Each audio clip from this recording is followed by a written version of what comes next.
자, 지난주에는요, 바울이 하나님께 받았던 직분을 가리켜 은혜의 직분이라고 이름 붙인 이유를 생각해 보았습니다. 하나님은 바울에게 직분을 맡겼는데 바울은 그 직분을 은혜의 직분이라고 이름을 붙였습니다. 그 이유는 세 가지 때문이었습니다. 첫째는 십자가로 바울이 구원받았기 때문에 그래서 받은 직분이 은혜의 직분이다. 두 번째는 바울은 개인적으로 그 직분을 받을 자격이 없는 사람입니다. 자격이 없는 자신에게 직분이 주어져서 은혜의 직분이라고 했습니다. 세 번째, 바울이 받은 직분은 바울 개인을 위한 직분이 아니라 다른 사람의 유익을 위해서 주어진 직분입니다. 그래서 이 모든 이유 때문에 바울은 자신의 직분을 은혜의 직분이라고 이름을 붙였습니다. 자, 그리고 이제 오늘 본문에서는 바울은 본인이 하나님께 받은 그 은혜의 직분이 구체적으로 무엇인지를 우리에게 설명해 줍니다. 그리고 바울이 감당했던 은혜의 직분의 그 결과가 무엇인지 알려줍니다. 따라서 오늘 설교를 통해서 바울이 받았던 은혜의 직분이 구체적으로 무엇이고 그 결과가 무엇인지를 생각해 보고요. 바울이 믿은 하나님과 우리가 믿는 하나님은 동일한 하나님입니다. 그래서 하나님께서 바울에게 주신 직분이라면 저와 여러분에게도 동일하게 주신 직분입니다. 따라서 바울의 신앙 고백이 우리에게 어떤 신앙의 도움과 또 도전을 주는지 말씀을 통해서 한번 생각해 보도록 하겠습니다. 첫 번째, 바울이 받은 은혜의 직분이란 무엇인가? 여기 7절 말씀 보면 은혜의 직분을 가리켜 복음을 위한 직분이라고 이야기합니다. 복음을 위한 직분. 8절에서는 이방인에게 그리스도의 풍성함을 전하는 직분이다 라고 말합니다. 그리스도의 풍성함이란 복음을 믿는 성도에게 주어지는 구원의 부요함을 이야기합니다. 세 번째 9절에서는 비밀의 경륜을 전하는 것을 가리켜 바울이 맡은 은혜의 직분이라고 이야기합니다. 비밀의 경륜이란 무엇입니까? 하나님께서 예수님을 통해서 인류를 구원하기로 준비하시고 계획하신 구원 계획, 구원 방법을 이야기합니다. 따라서 7절, 8절, 9절에서 바울이 말하는 복음, 그리스도의 풍성함, 그리고 비밀의 경륜, 이것들은 사람을, 인류를 구원하기 위한 하나님의 구원 방법을 이야기합니다. 그러니까는 바울이 받았던 직분이란 다름이 아니라 복음을 전함으로 인류가 그 복음을 듣고 주님께로 돌아오도록 하는 것, 이게 바로 바울이 받았던 직분이었습니다. 자, 두 번째 우리가 살필 것은 바울이 은혜의 직분을 감당했던 그 결과가 무엇인가라는 겁니다. 첫 번째 9절 보면은 바울이 은혜의 직분을 감당함으로 말미암아 숨겨져 있었던 구원의 계획이 모든 사람에게 드러났다라고 이야기합니다. 바울이 전하는 은혜의 직분 때문에 하나님께서 인간들을 구원하시려는 구원의 계획이 숨겨지지 않고 다 드러나게 됐다라고 이야기합니다. 두 번째, 은혜의 직분을 감당했던 결과는 10절 보면은요, 구원의 복음이 전해질 때 하늘에 있었던 통치자들과 권세들이 하나님의 지혜를 알게 되었다 이야기합니다. 여러분, 지금 바울이 감당했던 은혜의 직분 결과 두 가지를 말씀드렸어요. 첫 번째는 이해가 됩니다. 바울이 직분을 감당함으로 숨겨졌던 구원의 비밀이 사람들에게 알려져서 그들이 그 복음을 듣게 되었어요. 이게 첫 번째 결과죠. 그런데 두 번째 결과, 바울이 복음을 전함으로 하늘의 통치자들과 권세들이 하나님을 알게 되었다. 이 말이 무엇을 의미하는 것일까요? 그 의미를 찾기 위해서 두 가지 질문에 답을 해야 됩니다. 첫째는 하늘에 있는 통치자들과 권세들은 누구를 말하는 것인가? 바울은 에베소 6장 12절에서 이것들을 가리켜 하늘에 있는 악한 영, 사탄과 그의 졸개들이라고 이야기합니다. 하늘에 있는 악한 영입니다. 하늘의 악한 영 사탄이 이 땅의 사회, 문화, 경제, 사법, 예술, 전통, 심전, 제도 등 인간의 모든 삶에 구체적으로 개입해서 우리가 살아가는 이 세상과 사람들을 타락시키는 것, 바로 그들이 하늘의 악한 영, 바울은 그들을 하늘의 통치자들과 권세라고 이야기합니다. 한마디로 악한 영 사탄입니다. 그러면요, 두 번째, 교회와 성도가 복음을 전할 때 하늘의 그 악한 영들이 하나님을 알게 된다라고 하는데 이게 무엇입니까? 특별히 하나님의 지혜를 알게 된다고 이야기해요. 하나님의 지혜. 하나님의 지혜가 무엇입니까? 하나님의 구원 계획입니다. 인간을 구원하시는 하나님의 능력을 이야기합니다. 성도가 복음을 전할 때 하늘의 악한 영들은 그 복음 속에 담긴 하나님의 구원 계획과 구원의 능력을 비로소 알게 된다라는 것이 하나님의 지혜를 알게 된다는 의미입니다. 하늘의 악한 영들은요, 그리스도가 재림할 때까지 이 땅에서 하나님과 하나님을 섬기는 성도들을 대적하는 행위들을 멈추지 않고 계속해서 지속할 것입니다. 그러나 결국은 하나님의 때에 불과 유황못에 던져져 영원토록 그 속에서 괴로움을 받게 될 것입니다. 그런데 그 전까지, 즉 주님께서 재림하셔서 하늘의 영 사탄이 불과 유황못에 던져져 영원토록 괴로움을 당하기 전까지, 그 전까지 교회와 성도가 전하는 이 복음을 듣고 사람들이 주님께로 돌아오는 모습을 보면서 하늘의 악한 영들은 망연자실하게 될 것이고 자기들은 결국 망하게 될 것이라는 것을 깨닫게 됩니다. 그리고 바울은 이 모든 것들을 가리켜서 하나님의 지혜라고 말하고 있는 것입니다. 여러분, 우리는 지금 바울 시대로부터 약 2000년이 떨어져 있는 2000년이 흘러간 시대에 살아가고 있습니다. 바울과 우리 시대 사이에는요 2000년이라고 하는 어마어마한 시간의 갭이 주어져 있습니다. 자, 그런데 여러분, 바울 이후 지난 2000년 동안 어떻게 하나님의 구원 계획이 중단되지 않고 모든 인류들에게 전해질 수 있었는가? 어떻게 지난 2000년 동안 하나님의 지혜가 하늘에 있는 악한 영들에게 알려지게 되었는가라는 거죠. 그 이유는요, 누군가가 중단하지 않고 지난 2000년 동안 바톤을 이어받아서 구원의 비밀을 전해왔기 때문입니다. 2000년이 얼마나 긴 세월입니까? 그 긴 세월 동안 사람이 사람에 의해서 또 사람에 의해서 계속해서 복음의 전파 바톤을 이어받으면서 구원의 비밀이 알려지게 되었고 그 결과 수많은 사람들이 그리스도 안으로 돌아오게 되었고 그 광경을 지켜보았던 하늘의 악한 영들은 하나님의 지혜를 알게 된 것입니다.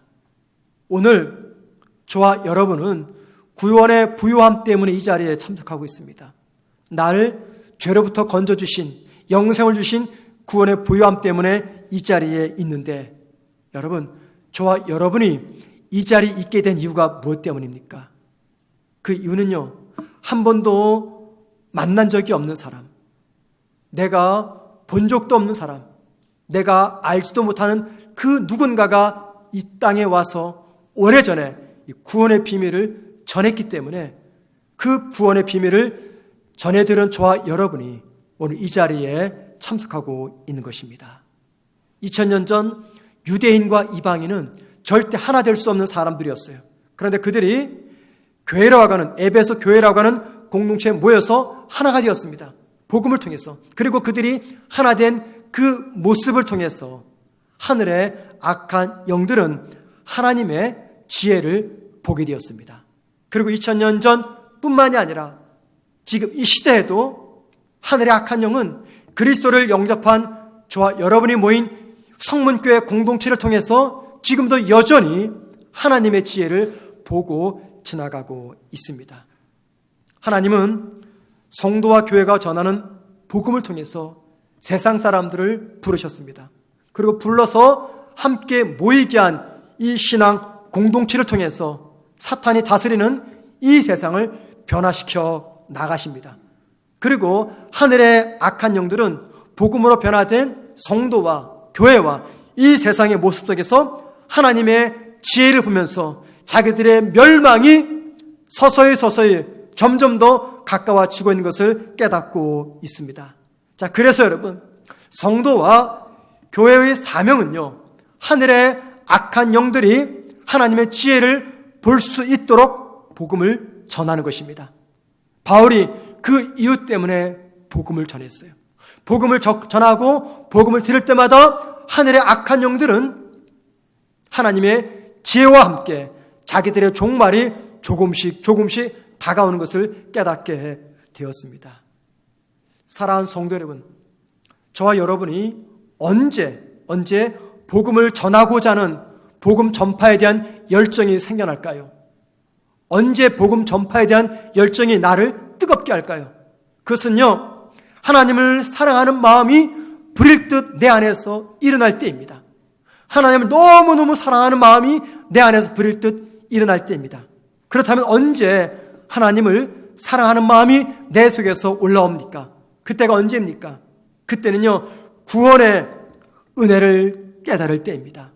나를 살리시고 나를 구원하신 우리 주님의 십자가 은혜를 내가 깨달을 때, 그때 내 안에 하나님의 사랑으로 불일 듯 일어납니다. 그 하나님의 사랑이 불일 듯 일어나게 되면 자연스럽게 내가 참지 못하고 복음을 전하는 열정이 생겨나게 됩니다. 그렇게 되면 예레미야 선지자처럼 내가 복음을 전하지 않으면 내 안에 불일 듯 일어나는 이 답답함 때문에 견딜 수 없는 그 심정을 가지고 복음을 전하게 되는 것입니다. 거룩한 열정으로 복음을 전하려고 할 때 우리 모두가 인정할 것이 있습니다. 2000년 전 바울의 시대와 오늘 우리가 살아가는 이 시대는요, 너무나 다르다는 것입니다. 바울이 복음을 전할 당시에는요, 이 땅에 성도들이 별로 없었습니다. 복음이 전파되지도 않았습니다. 그러다 보니 교회도 없었습니다. 그런 상황 속에서 바울이 할 수 있는 최선이란 사람들을 찾아다니면서 입술로 복음을 전파하는 것이었습니다. 자, 그러나 우리가 살아가는 이 시대는 바울 시대와는 너무나 다릅니다. 수를 셀 수 없는 너무나 많은 교회들이 즐비합니다. 수를 셀 수 없는 많은 기독교인들이 이 땅에 존재합니다. 그래서 굳이 구원 얻는 방법을 전하지 않아도 불신자들은요, 교회가 믿는 진리가 무엇인지를 너무나 잘 압니다. 지금은 복음을 듣지 못해서 혹은 복음을 알지 못해서 예수를 믿지 못하는 것이 결코 아닙니다. 예수님은 제자들을 둘씩 짝을 지어서 전도를 보내시면서 이런 말씀을 제자들에게 들려주었어요. 마태복음 10장 16절입니다. 보라, 내가 너희를 보냄이 양을 이리 가운데로 보낸 것 같도다. 그러므로 너희는 뱀같이 지혜롭고 비둘기같이 순결하라. 예수님은 제자들을 전도 보내시면서 당부하셨어요. 뱀같이 지혜로워하라. 이 말은 무슨 말입니까? 뱀같이 지혜롭게 복음을 전해라, 그 말입니다. 주님 말씀처럼 우리 시대는 그 어느 때보다 뱀처럼 지혜롭게 복음을 전해야 됩니다. 여러분, 우리 시대에 복음을 전하는 지혜로운 방법이 어떤 방법입니까? 길거리에서 북치고 사람들 불러 모아 예수 천당, 불신 지옥을 외치는 것이 지혜로운 방법입니까? 바울처럼 길거리에서 사람들에게 복음을 전하는 노방 전도는 언제나 필요합니다. 과거도 그러고 지금도 그러고 미래에도 노방 전도는 반드시 필요합니다. 교회와 성도는 용기 내서 본인의 입으로 예수 믿으라고 복음을 전할 줄 알아야 됩니다. 그러나 효과적인 면에서 볼 때 그 방법이 지혜로운 방법인지, 그 방법이 최선의 방법인지는 다시 한번 생각해 보아야 됩니다. 제가 1987년도 진도로 복음 선교 사역을 간 적이 있었습니다. 친구들과 함께. 그때는요, 3년 전이니까 북치고 동네 한 바퀴만 도니까요, 어른, 애 할 것 없이 많이 모입니다. 사람 모으기가 쉬웠어요. 제가 91년도 유년부 1, 2, 3학년 초등학교 아이들을 지도하는 교육전사 시절 때 토요일만 되면 교사들과 함께 교회 근처 학교로 전도를 나갔습니다. 토요일날 오전 수업을 마치고 집으로 돌아오는 많은 아이들을 불러 모았어요. 청년교사에게 그냥 인형틀 하나 있게 하면요, 아이들은 자연스럽게 모입니다. 그 아이들에게 야구르트 하나씩 주면서 주소를 받고 전화번호 받고 내일 교회 나올 거지?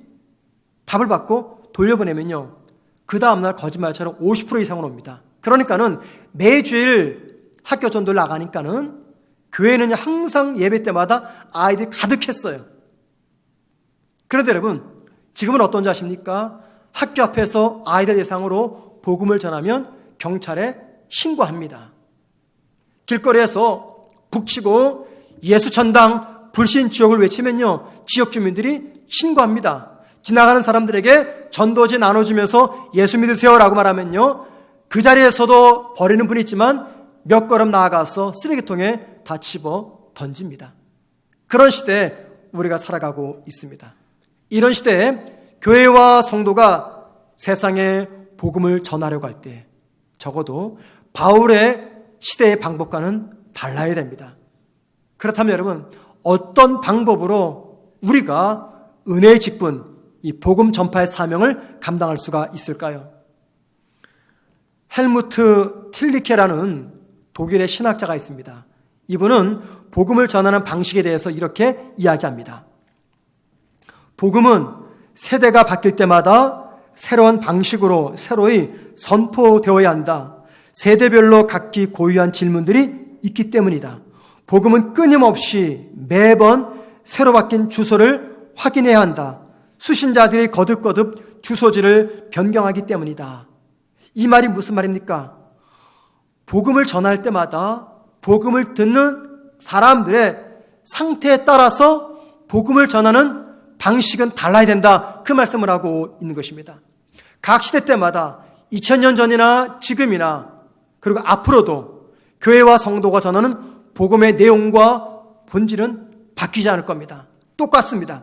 그러나 그 복음을 전하는 그 방식은 시대에 따라 다르게 변해야 됩니다. 길거리에서 북치고 사람 모아놓고 입으로 복음을 전하던 시대가 있었습니다. 유명 연예인을 교회 초대해서 연예인의 간증을 전하면서 복음을 전하던 시대가 있었습니다. 병 고치는 부흥강사를 불러다가 병을 고치면서 복음을 전하던 시대가 있었습니다. 복음의 본질은 동일했지만 사람들의 성향, 취향, 시대에 따라 복음을 전하는 방식은 달리했습니다. 자, 그렇다면 여러분, 2020년 현대를 살아가는 우리 그리스도인들은 어떤 방식으로 세상을 향해서 복음을 전할까요? 저와 여러분은 어떤 방식으로 세상을 향해서 은혜의 직분을 감당하며 복음을 전해야 되는 것입니까? 이 방법에 대해서 요한복음 1장 14절은 아주 의미 있는 말씀을 우리에게 들려줍니다. 말씀이 육신이 되어 우리 가운데 거하심에 우리가 그의 영광을 보니. 말씀이 육신이 되셨다. 이 말이 무슨 말입니까? 하나님이셨던 주님이 인간의 몸을 입고 이 땅에 나셨다라고 하는 성육신을 이야기합니다. 성육신. 하나님께서는 당신이 창조하신 이 세상에 찾아오기 위해서 인간의 몸을 입고 오셔야만 됐습니다. 만약에 하나님이 하늘에만 계시면서 이 땅에 오지 않으신다면 인간을 구원하신 그 하나님을 우리 인간은 온전히 이해할 수가 없습니다. 그래서 하나님이 인간을 구원하시려면 반드시 인간의 몸으로서 이 땅에 오셔야 됩니다. 그래야지 인간의 구원이 올바르게 성취가 될 수가 있는 것입니다. 그 일을 위해서 하나님이신 예수님은 인간의 몸을 입고 이 땅에 성육신으로 내려오셨습니다. 그런데 여러분, 주님만이 아니라 주님은 오늘 당신을 믿는 저와 여러분에게도 성육신적으로 살아가라고 이야기합니다. 요한복음 20장 21절에 주님은 제자들에게 이렇게 말씀하십니다. 아버지께서 나를 보내신 것 같이 나도 너희들을 보내노라.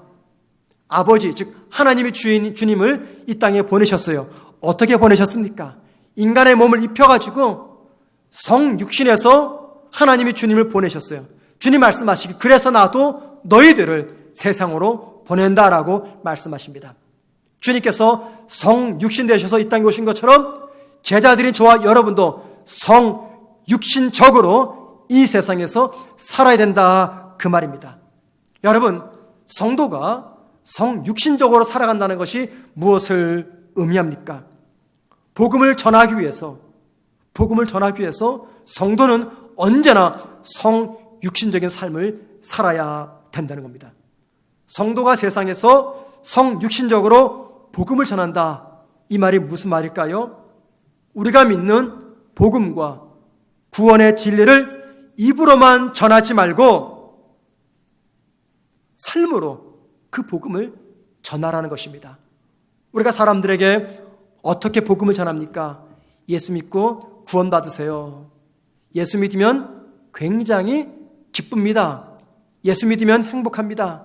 예수 믿으면 하나님의 사랑을 받습니다. 등등 설명하면서 복음을 전합니다. 그런데 주님 말씀하시기를 입으로도 전하지만 입으로만 전하지 말고 내가 입으로 전했던 그 구원의 모습을 삶으로 살아내라고 이야기합니다. 내가 입으로 전했던 그 구원의 그 감격을 삶으로 살아내서 어떤 상황과 환경에서도 감사와 기쁨을 잃어버리지 말라고 이야기합니다. 예수 믿으면 하나님의 사랑을 받습니다라고 말하지 말고 하나님의 사랑을 받은 사람답게 이 세상을 향해서 사랑과 용서를 선포하는 그런 삶을 살라고 이야기하고 있습니다. 여러분, 복음과 구원의 진리를 삶으로 살아내게 되면요, 그 삶을 바라보는 세상 사람들은 뭘 느낄까요? 구원의 은혜가 얼마나 놀랍고 탁월하고 오미하면 저 사람이 저렇게 살아가게 되는가. 그래서 주님 말씀하시기를 구원의 복음을 입으로만 전하지 말고 우리의 행동 하나하나에 그 구원의 복음을 닮아서 삶으로 살아내라고 말씀하고 있습니다. 바로 이것이 성도가 주님처럼 성육신적으로 이 세상을 살아가는 모습입니다. 따라서 우리 시대 교회와 성도가 세상에 복음을 전하고 구원의 비밀을 전하는 가장 효과적인 방법은 입술이 아닌 삶으로 복음을 살아내는 것이고 삶으로 구원의 비밀을 증거하는 것입니다. 하나님은요, 바울 시대와 또 우리 부모 세대의 신앙인들에게는요, 입으로 복음을 전하는 사명을 맡겼어요. 왜냐하면 그땐 그게 최선이었기 때문에. 복음이 전해지지도 않았습니다. 교회도 없습니다. 예수 믿는 사람도 없습니다. 그런 시대에 가장 확실한 방법은 입술로 복음을 전파하는 것이에요.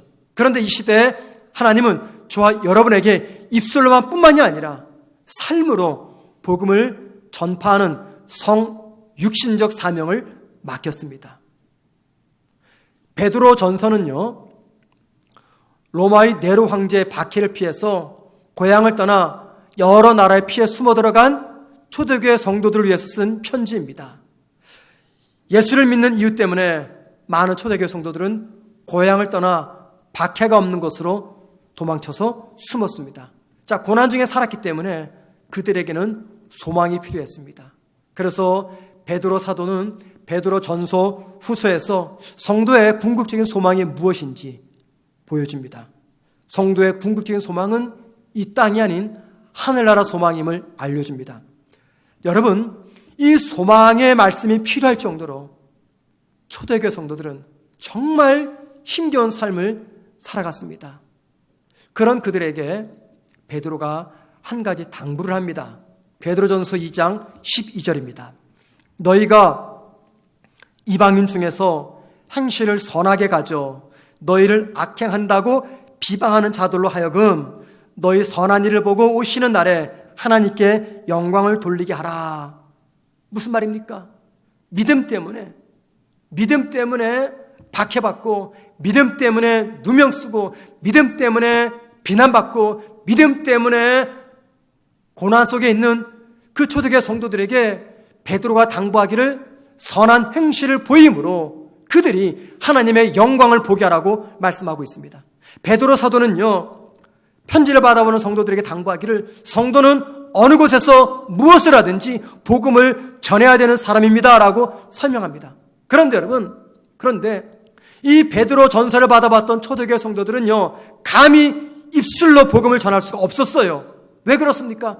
지금 그들이 왜 고향을 떠나 동굴에서, 광야에서, 쓰레기더미 속에서 이들이 외롭게 고난 중에 살아갑니까? 그 이유가 무엇 때문입니까? 예수 때문이에요. 복음 때문입니다. 구원의 진리 때문입니다. 그 구원의 진리 때문에 지금 고향을 떠나 다른 나라에서 동굴 속에서 고난 속에 살아가는데 그들이 그 지역 사람들에게 예수 믿으세요라고 전하면은 그 예수의 말, 복음이 전해지겠습니까? 예수 믿으세요. 그 말은 무슨 말이에요? 예수 믿으면 우리처럼 나라를 잃게 됩니다. 예수 믿으면 우리처럼 동굴에 살게 됩니다. 예수 믿으면 우리처럼 쓰레기더미 살아가게 됩니다. 예수 믿으면 우리처럼 비난당하고 조롱당하고 모욕당하는 고난 속에 살아갑니다. 그럴 때 입으로 전하는 그 복음이 얼마나 효과 있게 전파가 되겠습니까? 그래서 사도 베드로는 초대교회 성도들에게 뭘 당부합니까? 너희들이 가진 믿음에 근거한, 복음의 소망에 근거한, 하늘나라 소망에 근거한 삶을 살아내므로 너희들의 착한 행실을 보고 그 주변 사람들이 하나님의 영광을 깨닫게 해라 라고 당부하고 있는 것입니다. 구원의 비밀을 삶으로 살아가는 성도들의 선한 행실을 보고 세상이 하나님의 구원의 신비한 진리를 보게 될 것이다 말씀하고 있습니다. 여러분, 참 안타까운 것은요, 우리 시대는 더 이상 성도와 교회가 입으로 전하는 이 복음을 듣지 않습니다. 외면해버립니다. 대신에 이 세상은 성도와 교회가 삶으로 복음을 살아내는 그 모습 보기를 간절히 원합니다. 자, 그런데 오늘 바울이 13절에서 말하듯이 교회와 성도가 복음을 삶으로 살아내고자 한다면요, 반드시 환난과 고난을 겪어야 됩니다. 삶으로 복음을 살아내려면요, 내가 하고 싶은 모든 것들을 다 하거나 말하면서 살지 못합니다. 복음을 삶으로 살아내려고 한 사람이 하고 싶은 말 다 하며 살 수 있습니까? 못합니다. 그래서 그것이 그분에게는 고난입니다. 삶으로 복음을 살아내려는 그 성도가 과연 욕망대로 살아갑니까? 살아가지 못합니다. 그래서 그것이 그분에게는 고난입니다.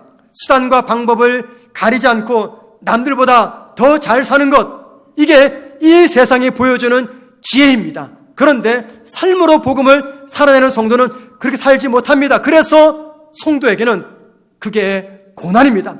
손해보지 않고 살아야 지혜로운 삶인데 삶으로 복음을 살아내려면요, 어쩔 수 없이 손해를 겪어야 됩니다. 그래서 성도에게는 그게 고난이라는 것입니다.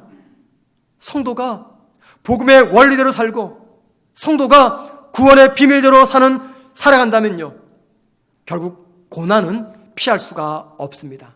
그런데 바울이 무엇이라고 말합니까? 성도가 복음대로 살기 때문에 환난을 당하고 고통을 당하고 상처를 받게 되면은 바로 그것이 세상 사람들에게는 영광이 된다라고 이야기합니다. 왜요?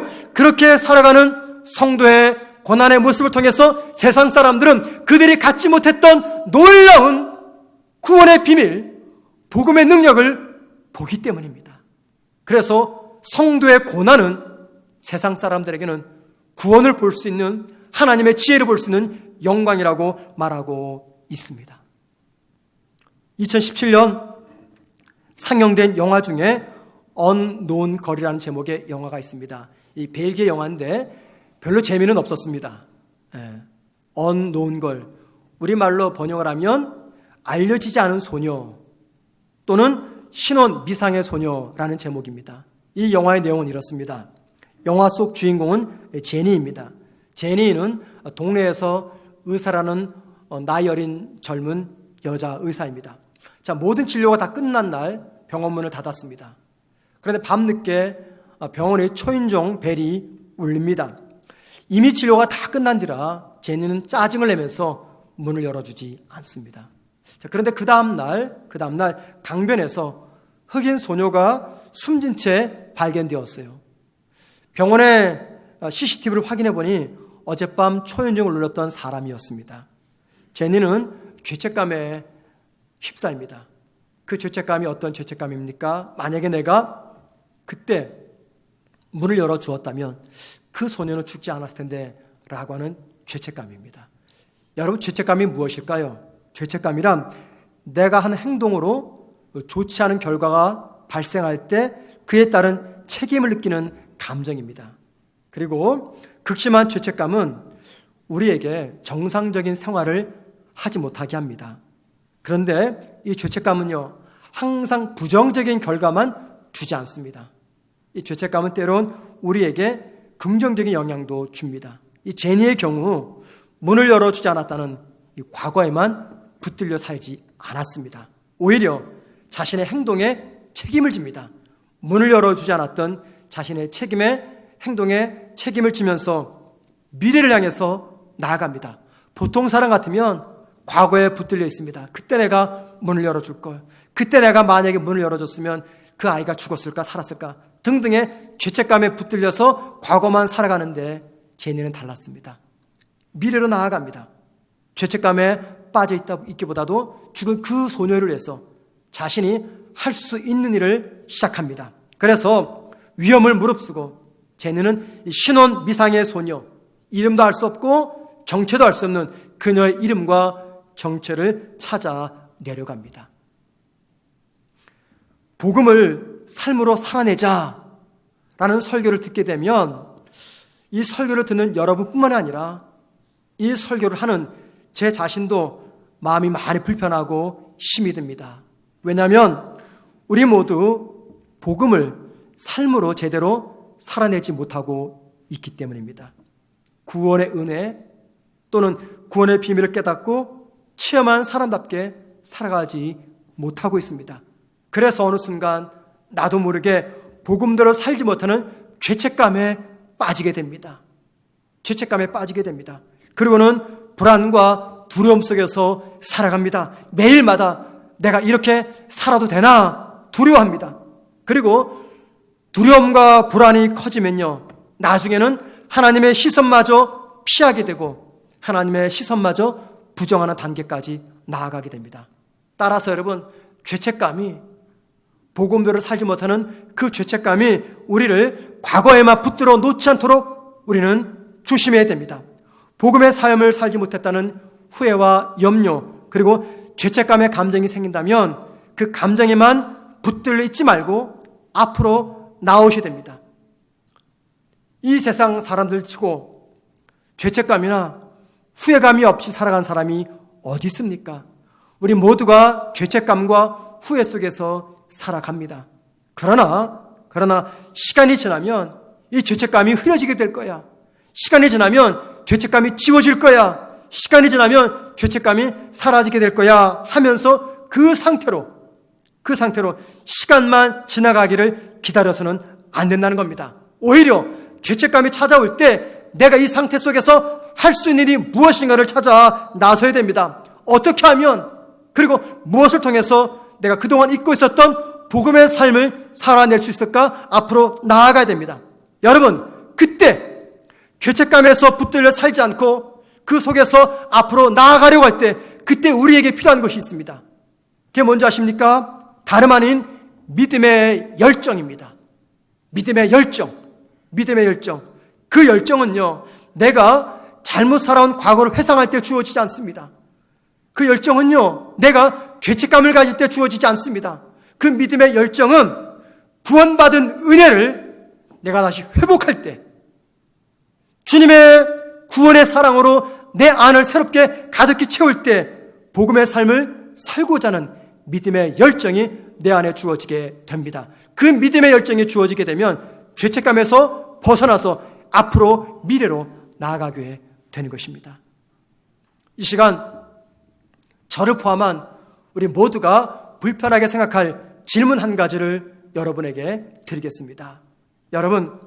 여러분들은 나를 구원하신, 나를 죄와 사망에서 건지시고 영생을 주신 그 그리스도의 구원의 풍성함을 여러분들의 평소 어떻게, 그리고 어떤 방법으로 전해오셨습니까? 나를 죄와 사망에서 건져내셨어요. 예수 그리스도를 십자가에 대신 죽으시고, 그리고 나에게는 하나님의 자녀 영생의 선물로 주셨습니다. 그 놀라운 구원의 감격, 구원의 신비, 그 기쁨을 여러분들은 어떻게, 어떤 방법으로 이 세상에 전해오셨습니까? 입으로만 전하셨습니까? 아니면 삶으로 전하셨습니까?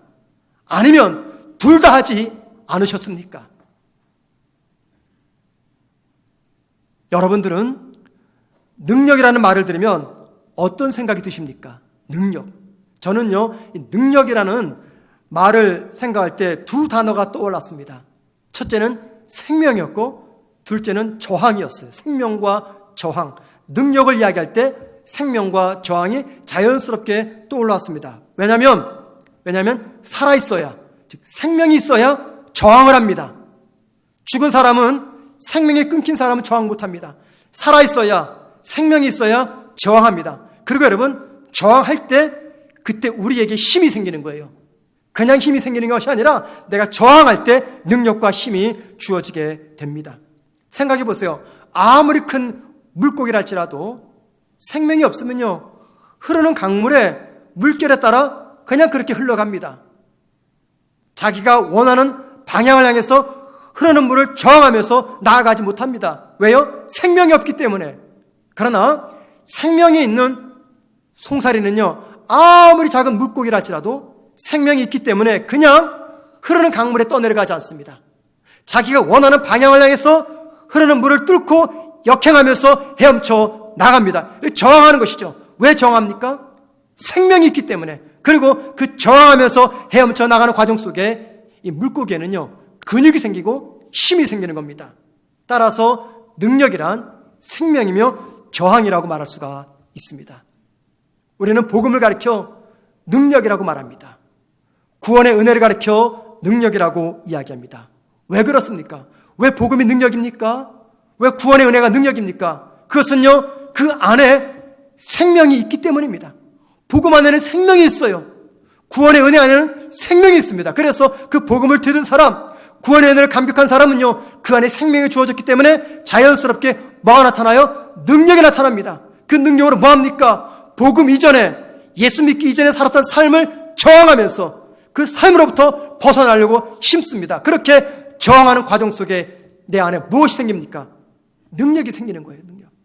그래서 예수를 믿고 주님을 만났고 구원의 확신이 있다 하면서도 여전히 예수 믿기 이전의 삶에 저항하지 못하고 끌려간다면은 내가 진짜 구원받은 자가 맞는지, 구원은 받았으나 내가 진짜 능력 있는 목사가 맞는지, 능력 있는 성도가 맞는지 확인하고 또 확인하셔야 됩니다. 그러나 자신을 구원하신 하나님의 그 은혜를 기억하면서 예수 믿기 전에 과거의 삶을 저항하면서 하나님께서 원하시는 믿음의 길로 나아갈 때 그런 나의 모습을 바라보는 하늘의 악한 영들은 나를 그렇게 변화시킨 복음의 능력, 하나님의 지혜를 알게 될 것입니다. 뿐만이 아니라 과거의 삶에 저항하면서 살아가는 나의 모습을 바라보는 내 주변 사람들은 궁금증이 생깁니다. 의구심이 생깁니다. 도대체 무엇 때문에 저 사람은 나와 다른 삶을 살아가는 것인가? 똑같은 인생의 위기를 만났는데 나는 힘들어 죽겠다고 하는데 어떻게 저 사람은 이 위기 속에서도 기쁨을 넘치는가? 똑같은 어려운 고난 속에서 나는 힘들어 죽겠다고 불안해하는데 어떻게 저 사람은 평화를 누리는 것인가? 도대체 저 사람에게는 있고 나에게는 없는 그게 무엇이기에 저와 나의 차이가 이렇게 크단 말인가? 우리를 바라보는 세상 사람들은 궁금증을 품게 됩니다.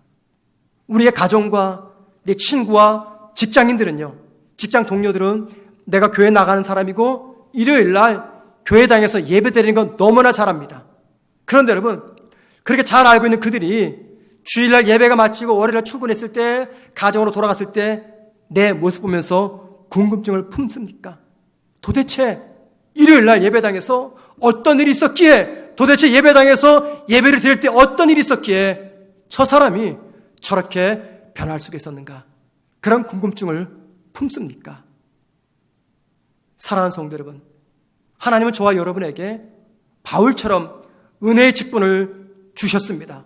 복음을 전한다는 것은 바울과 같은 특정인에게만 주어진 사명이 아니라 그리스도를 주라고 고백하는 모든 사람들에게 주어진 사명이고 직분입니다. 그 직분 어떻게 감당하시겠습니까? 오늘 이 시대 가장 탁월한 복음 전파의 방법이 무엇입니까? 하나님께서는 저와 여러분이 믿는 구원의 진리를 입술이 아닌 저와 여러분이 행동 하나하나에 담아서 세상에 보여주라고 말씀하고 있습니다. 비록 그 과정이 길이 힘들지만, 고난이지만 복음을 삶으로 사내는 고난을 통하는 저와 여러분을 통해서 세상 사람들은 하나님의 지혜를 보게 될 것입니다. 그리고 복음에 따른 삶을 살아가는 저와 여러분을 바라보는 세상 사람들은 궁금증을 품게 됩니다. 그래서 성도란 무엇인가?